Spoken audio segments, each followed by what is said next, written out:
変わる日というの好きなようにしていいじゃない。全てあなたの思い通りになるなんて思わないでよ。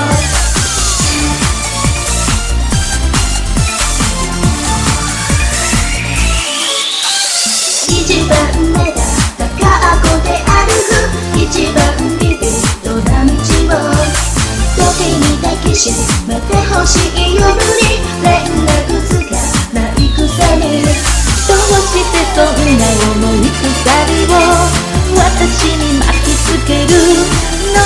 とくたくやめてよ羽がき続く。勝手に動き始めるのセクシーでごめんね。ガラスの靴はこの手の中にあるファンタジーが始まる。ファンタジーが始まる。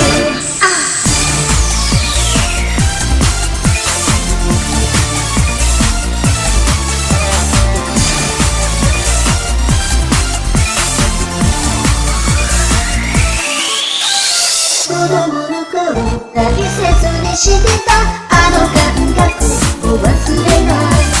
心ちぎれて儚く散った甘い初恋も忘れない。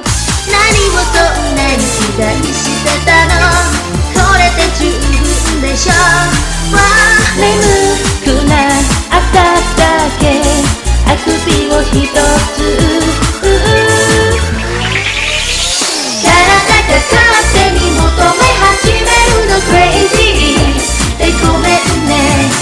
かぼちゃの場所を正面に回してファンタジーが始まる。ファンタジーが始まる。